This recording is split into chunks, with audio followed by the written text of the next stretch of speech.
Next question, that is question number 2A. Now, Russia-Ukraine war is going on from so many days, so many months have happened. On this particular line, question has been asked. In fact, two times question on war has been directly been asked. So question says, it is not enough. It is not enough to talk about peace. One must believe in it. It is not enough to believe in it. One must act upon it. In the present context, the major weapon industries of the developed nations are adversely influencing continuation of number of wars for their own self-interest all around the world.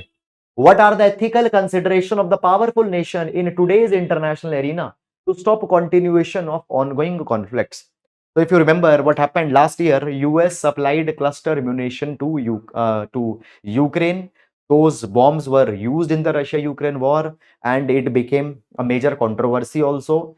In fact, when the US was supportive of Israel, when Israel was bombing the Gaza Strip, that time also it became a major controversy that US deliberately is doing it because US wants to sell their weaponry to these war-torn countries. Okay, so in this context, they have asked this particular question. Now, so in the classes also we discussed the issues of war, and when we were discussing the issues of war, we discussed the just war theory. In just war theory, we discussed the jus ad bellum, justice of the war. Here we discussed 5 principles that are to be considered for any war. Okay, so we can use the content from here. Now, first of all, when the introduction of this particular question is concerned, how we can write the introduction? Now, see, first of all, there can be few approaches of writing introduction. One, you can strengthen the premise. You can support the premise. Second, you can question the premise. Third, you can define the keyword. Fourth, you can give the hook from some recent times. 5, you can simplify the premise. That usually happens in the code-based questions. Now, this particular premise is saying this particular thing that in the present context, developed nations are adversely influencing this particular wars. So what we can do, we can support that yes, this is happening, but should not happen. So in introduction, what could be the approach? We can simply say is that global arm trade is becoming a considerable factor in the continuation of wars, in the continuation of war. It has significant moral and ethical implications. It has significant ethical and moral implications. We can say that in the today's civilized world, which is driven by rule-based order, developed nations have a specific responsibility, which is to uphold peace and progress. Peace and progress. But despite of this responsibility, they are promoting weapon trade. They are promoting weapon trade, which is leading to the perpetuation of war. Okay, so this will be our introduction. Now, directly we'll jump to the demand of the question, that is considerations to stop the conflict, considerations of the powerful countries to stop the conflict. Now, here what we can do, we need to provide this particular thing that as the war is concerned, war, first of all, war is never a solution. War is never a solution. Who says a pacifist? Pacifists say this thing, war is never a solution. But as per the just war theory, there can be only 5 principles. There can only be 5 principles which might be used to continue a war, or which might be used to justify a war. Now, any war that is not fulfilling those 5 principles need to be immediately discontinued. That particular war need to be immediately stopped. Even the war should not be initiated. So what we are going to do, we will give the reference of 5 principles of just war theory. We'll give the reference of 5 principles of just war theory, that is jus ad bellum, and will say that any war not fulfilling it needs to be immediately stopped. And the present contemporary war are not fulfilling all these 5 principles. Now, what are these 5 principles? Let's discuss them one by one. Now, first principle talks about the just cause. Their war should not be an ego war. It has to be based on a just cause. Second thing, war needs to be the matter of last resort. War should only be there when everything has failed, when diplomacy has failed. Then the war needs to be initiated by proper authority. War needs to be initiated by proper authority and by public declaration. By public declaration. Then next is there that the war should be proportional.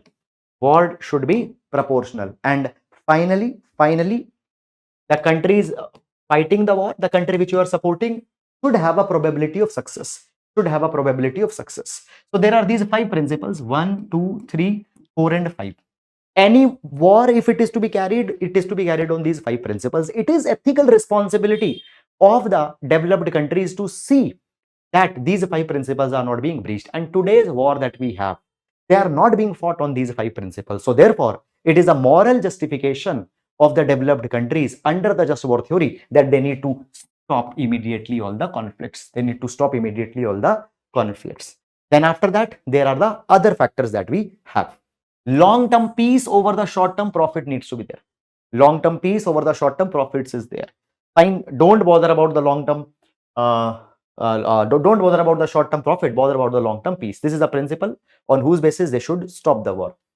Global peace and collective security is the responsibility of the developed countries. So on this particular basis, they should stop the war. They have a moral responsibility to protect life. So this is also the basis on which the powerful nations, they should stop the conflicts. So now powerful nations must rise above the shallow self-interest. They must rise above the shallow self-interest and should work for the collective well-being, collective harmony. Okay, next question. Next question. So we have this question on global warming. Again, the question is from ethics and human interface, applied ethics. Applied ethics. What does the question reads? Question says, global warming and climate change are the outcome of human greed in the name of development, indicating the direction in which extinction of organism, including human being, is heading towards loss of life on earth. Okay. How do you put an end to this to protect life and bring equilibrium between the society and the environment, Okay.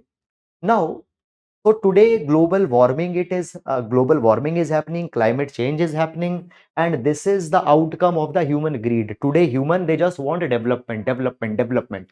That development they want just for the fulfillment of their material desires. So the development for the fulfillment of material desires, it is harming the environment. It is harming the ecology. Now, so we discussed it in the applied ethics. We discussed it in the applied ethics in environmental ethics. So we discussed about the environmental ethics. Quotations like the world has enough for everybody's need, but not for greed. Reference of Silent Spring and population bomb. Prithvi Shukta of Atharva Ved. And here, if you see, we discuss the issue of ecology and development. And we discuss certain case studies also. Sterlite, Andaman Nicobar, Silver Line project. Okay. So we discussed it.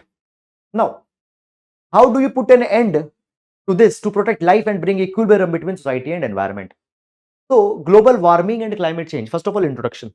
In introduction, what we can do, we can agree with the premise because the premise is true.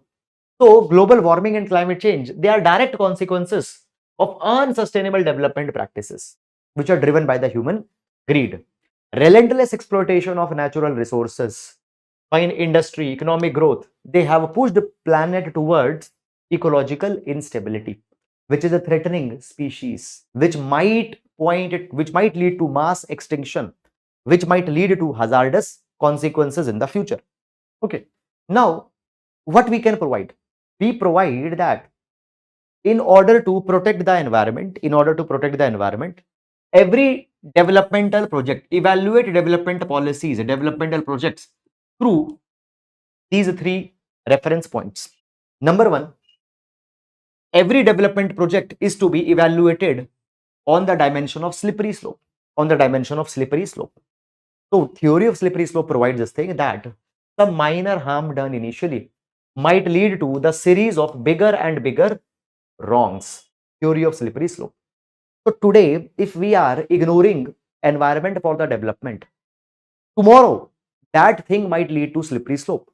So whenever developmental project is being taken up, ensure that this might not become a slippery slope in the future. If you ensure this thing that tomorrow you'll not even ignore the bigger concerns, then only the developmental project is to be taken up. So developmental policies should be evaluated on the dimension of slippery slope. Then evaluate the development on the basis of sustainability ethics. That will find today bringing development, will it help in sustainable future or not? Then next, deontology versus teleology debate. Now obviously development that we are bringing, it might create jobs, it might reduce poverty, it might provide employment or such things, so consequences will be good. But by destroying environment, is it right? So the process that we are using to bring development is the destruction of environment. So on the basis of deontology, it might not be right. Deontology talks about the right processes. Consequentialism talks about the right consequences, positive results. So whenever the development and environment conflict is there, consider deontology and teleology both. Then next thing is there, the world countries need to transition to a circular economic model so that environmental resources environmental resources can be conserved. Now circular economy is different from linear economy. Circular economy focuses on use, reuse, refurbish, recycle. Then we need to balance the human needs with environmental limits. We should not go beyond the environmental limits. For example, when the carbon emissions are concerned, when carbon emissions is concerned, what is the maximum carbon quota that we have? 2900 gigaton. 2900 gigaton. Now understand this particular thing. This is the maximum carbon that we can emit. Already 78% of the carbon quota we have exhausted. So what is happening? We are breaching the environmental limits. So we need to see that human needs and environmental limits are to be balanced. Then promote environmental education and awareness so that the people become more sensitive. In fact, India has started life movement in this particular direction. And then encourage corporate responsibility. In the past, we have seen the case studies such as Volkswagen. Now, Volkswagen, the German car manufacturer, what they did, they fitted their cars with a cheat device. And because of that, their cars actually were emitting a lot of emissions, but they were giving false reading. They were giving fake reading. So we see this particular thing that corporates often they have led to exploitation of environment. So they need to assume moral responsibility. So these are the things that are needed here. Okay, fine. So again, I'll just read the question so that you are able to better connect the answer with the question. Question says, how do you put an end to this to protect life and bring equilibrium? So what we'll do, every developmental policies will be evaluated under these particular dimensions. Then next thing, okay,